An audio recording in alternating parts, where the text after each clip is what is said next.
이 시간 함께 전할 말씀은 구약성경 신명기 27장 11절에서 15절 말씀입니다. 제가 가진 성경 구약 303쪽입니다. 신명기 27장 11절에서 15절 말씀, 우리 찾으셨으면 다 같이 한 목소리로 봉독하겠습니다. 모세가 그날 백성에게 명령하여 이르되 너희가 요단을 건넌 후에 시몬과 레위와 유다와 이사갈과 요셉과 베냐민은 백성을 축복하기 위하여 그리심 산에 서고 루벤과 갓과 아셀과 스불론과 단과 납달리는 저주하기 위하여 에발 산에 서고 레위 사람들은 큰 소리로 이스라엘 모든 사람에게 말하여 이르기를 장색의 손으로 조각하였거나 부어 만든 우상은 여호와께 가증하니 그것을 만들어 은밀히 세우는 자는 저주를 받을 것이라 할 것이요 모든 백성은 응답하여 말하되 아멘 할지니라. 아멘. 자, 우리 말씀을 시작하기 전에 준비된 짧은 동영상부터 함께 보시겠습니다.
방금 보신 동영상은 요즘 젊은 사람들이 많이 하는 플래시몹이라고 하는 행위입니다.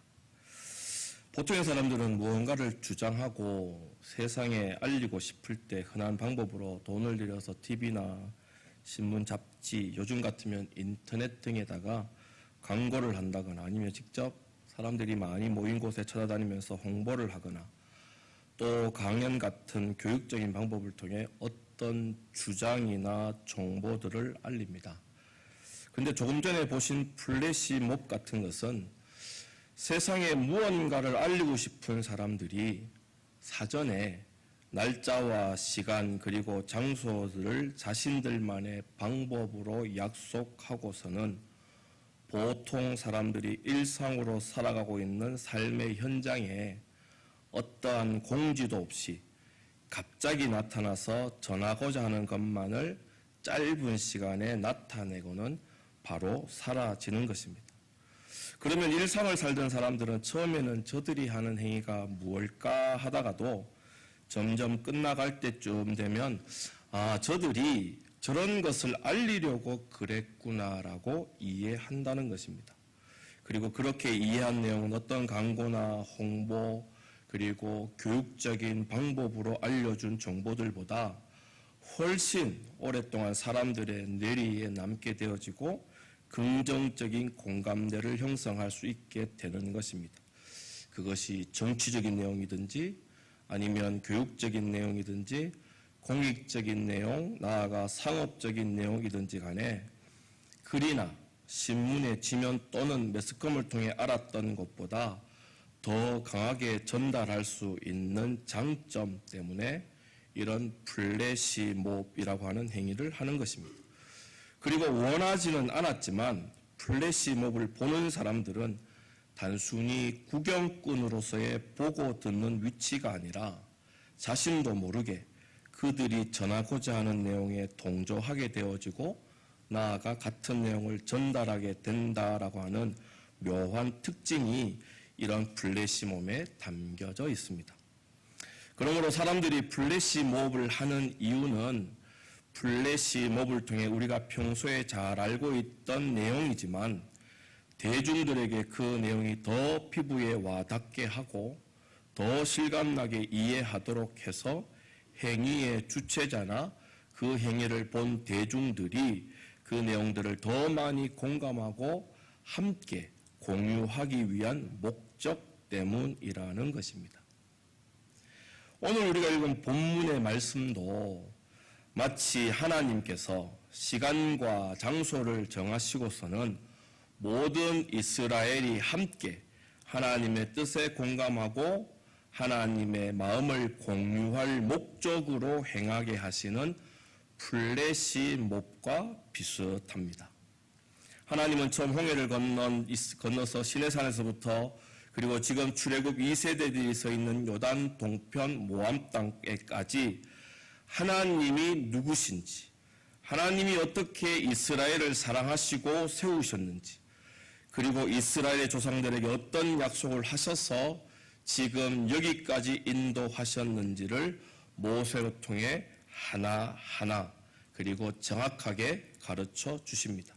그리고 장차 들어가 살게 될 땅에서는 여전한 세상의 방법이 아니라 오직 하나님의 백성답게 하나님의 말씀만 순종하며 하나님과 함께 동행하며 살아야 할 여러 가지 해야 할 것과 하지 말아야 할 규례들도 분명히 가르쳐 주셨습니다. 그래서 하나님을 알고 하나님을 인정하고 하나님만 믿는 믿음으로 가르쳐 주신 규례들을 지켜 순종하면 온 우주 만물의 주인이신 여호와 하나님은 이제 들어가 살게 될 땅에서 약속하신 생명과 복을 풍성하게 누리며 살게 된다는 것을 배웠습니다. 그리고 오늘 말씀으로만 가르쳐주신 하나님의 마음, 하나님의 말씀, 하나님의 약속을 교실에서만 배웠던 내용을 이제 실습장으로 데려가 가서 직접 체험해 보게 하시는 것처럼 모든 이스라엘 백성들을 데리고 그리심산과 에발산으로 데리고 가서 그동안 듣고 배웠던 하나님의 말씀을 직접 선포케 하고 선포한 말씀에 스스로 아멘으로 화답함으로 마치 플래시몹을 진행하는 것 같이 모든 이스라엘이 온몸으로 경험케 하시는 것입니다. 이렇게 하나님의 목적은, 이렇게 하신 하나님의 목적은 분명하고 또한 하나입니다. 하나님이 택정하셨고 하나님이 세워주셨으며 하나님이 여기까지 인도하여 만든 하나님의 백성들은 모두 복을 받아야 한다는 것입니다. 오늘 읽은 본문 다음 장인 28장에는 하나님의 말씀을 지키면 받게 될 복과 하나님의 말씀을 지키지 않으면 받게 될 저주가 상세하게 기록되어져 있습니다. 그런데도 오늘 본문에는 이스라엘을 두 때로 나누어 각각 다른 두 산에 서게 하시고 다음 장에 선포될 복과 저주가 분명히 있음에도 레위인을 통하여 오늘 읽지는 않았지만 15절부터 25절에 기록된 저주의 내용을 한 번 더 그리고 먼저 선포해 하시는 것입니다. 다시 말해 복과 저주를 공평하게 한 번씩 가르쳐 주시는 것이 아니라 저주의 내용을 한 번 더 강조하고 계십니다. 그리고는 모든 이스라엘 백성들은 하나도 빠짐없이 선포된 저주의 내용에 아멘이라고 화답해서 저주의 내용을 잊지 않도록 상기시키시는 것입니다. 하나님이 왜 이렇게 복의 내용보다 저주의 내용에 더 민감하게 보이시고 한 번 더 강조하셨는가 하면 하나님의 이런 마음 때문입니다. 사랑하는 아이가 귀한 가정에 태어났습니다. 금지옥엽이라는 말과 같이 태어난 아기가 얼마나 귀한지 불면 날아갈까 쥐면 부서질까 하는 마음으로 부모는 이 아이를 사랑으로 키워냅니다. 항상 좋은 것만 먹이려 하고 좋은 것만 보게 하고 좋은 환경에서 행복하게 무럭무럭 자라기를 바라는 마음이 모든 부모의 마음일 것입니다.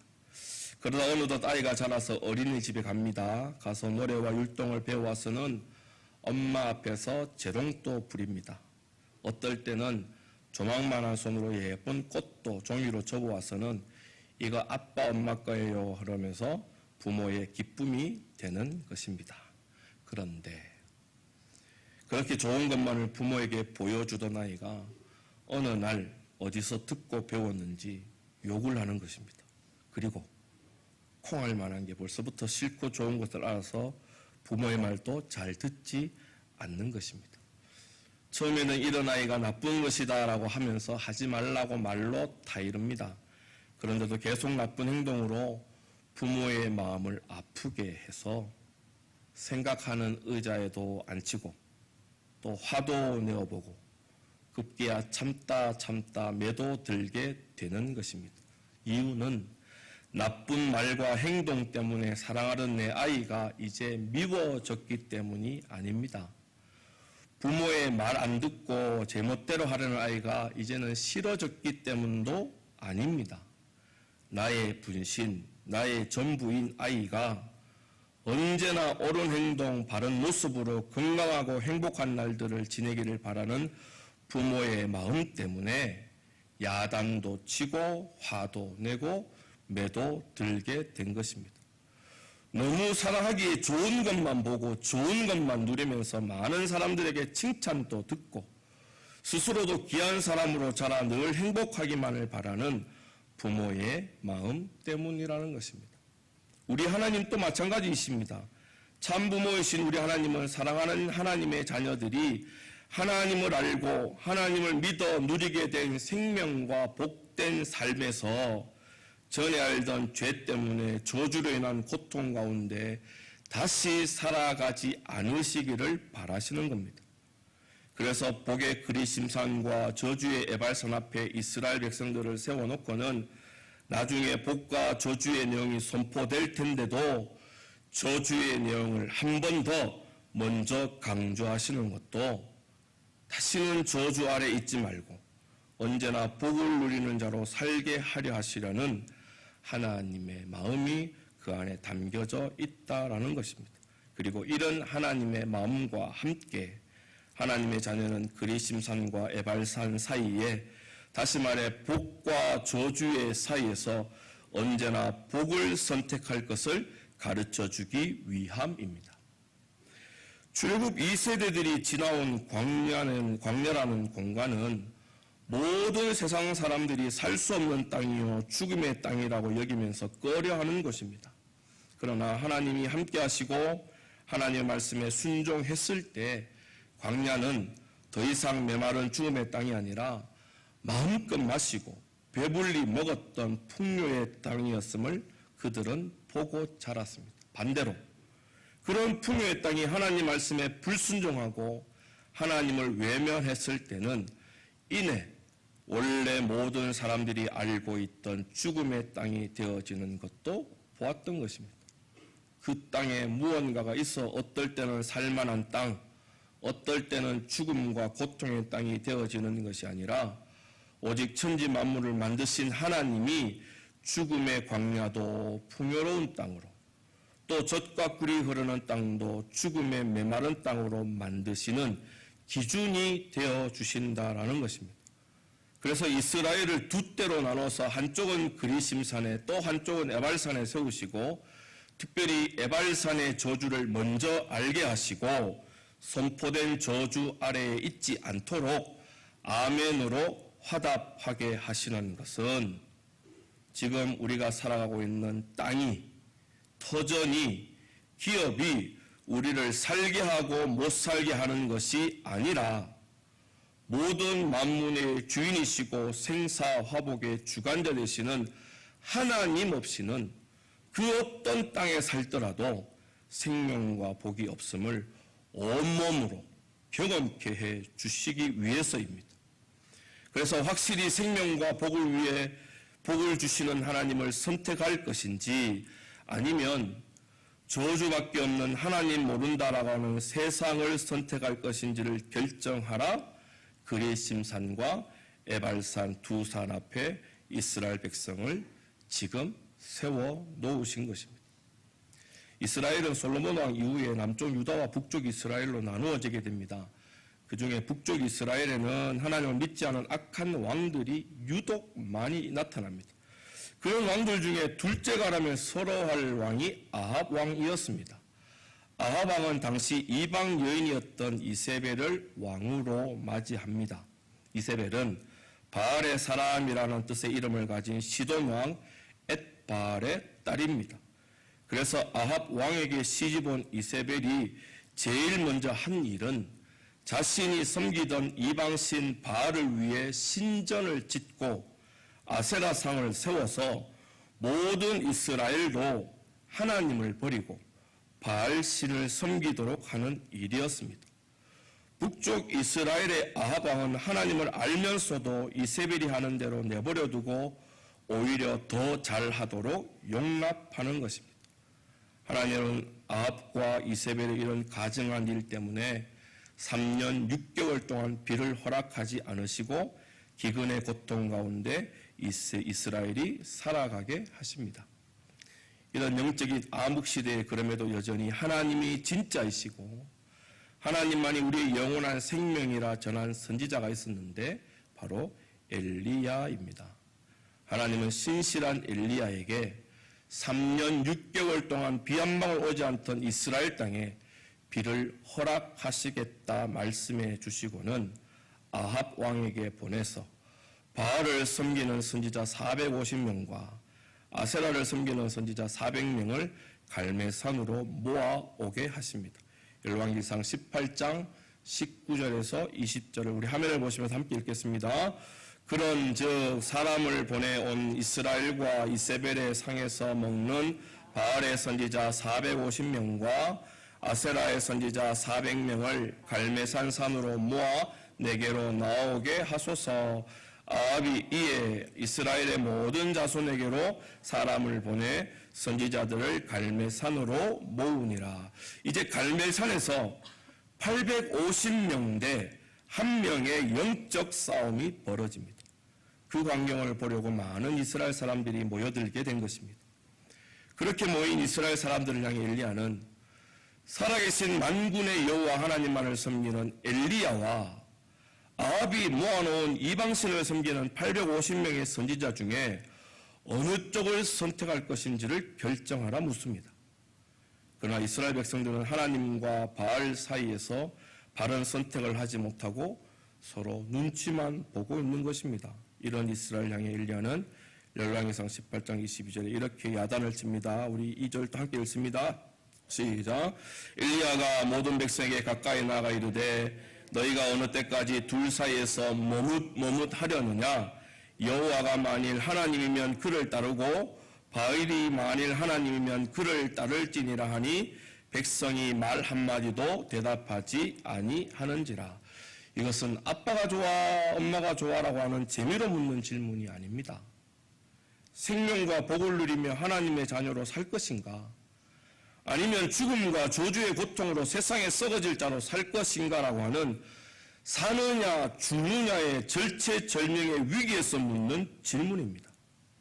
그런데 하나님을 알고 하나님을 믿는다며 살아가던 이스라엘은 생명과 복을 주시는 진짜 하나님 앞에를 두고 혹시 바알이 나에게 생명과 복을 주지 않을까라고 고민하며 머뭇머뭇거리고 있는 것입니다.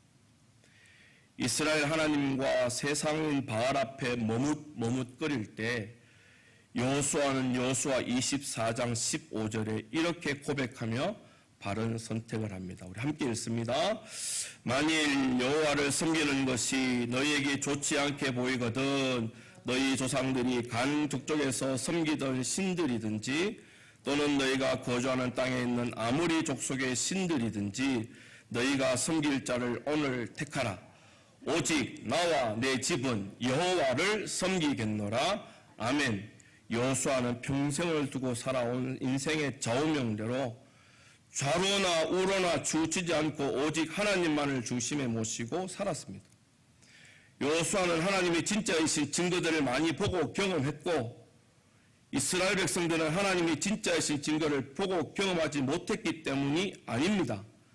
지금 서 있는 곳이 하나님 때문에 복의 땅이 되었고 지금 서 있는 곳이 하나님 없으면 단 한순간도 복을 누리지 못하는 저주의 땅이 된다라는 것을 엘리야도 그리고 여호수아도 잘 알고 있기 때문에 어떻게 하든지 하나님 편에만 서려고 힘에 지나도록 애를 쓰며 하나님만을 담대히 선택하겠다 고백하고 고백한 대로 정말 하나님만 선택했던 것입니다.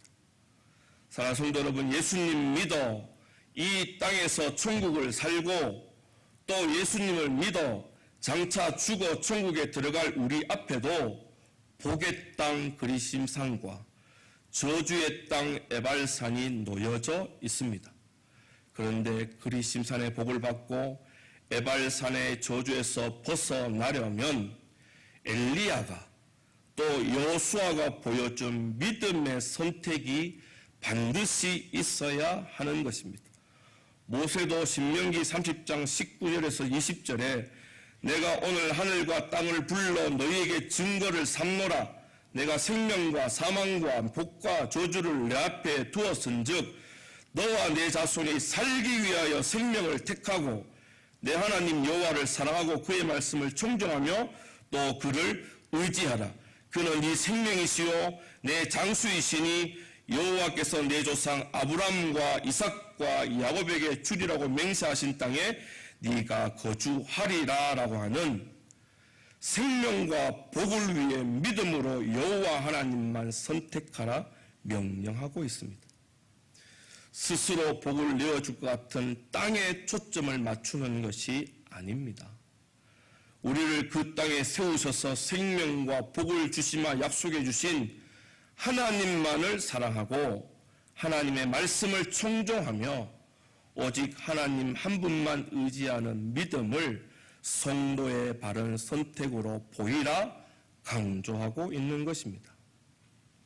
성경 중에 시편을 보면 복과 저주 가운데 하나님의 말씀에 순종하며 하나님만 선택했더니 하나님이 정말 약속대로 생명과 복을 누리게 해 주셨다라고 그 믿음의 선진들이 노래로 찬양합니다. 시편에 이런 기자들의 믿음에 있는 고백이 맞다고 여기신다면 제가 이제 그 성경 구절을 읽을 때마다 끝에 아멘으로 화답하시면 좋겠습니다. 시편 18편 2절입니다. 여호와는 나의 반석이시요 나의 요새시요 나를 건지시는 이시요 나의 하나님이시요 내가 그 안에 피할 나의 바위시요 나의 방패시요 나의 구원의 뿌리시요 나의 산성이시로다.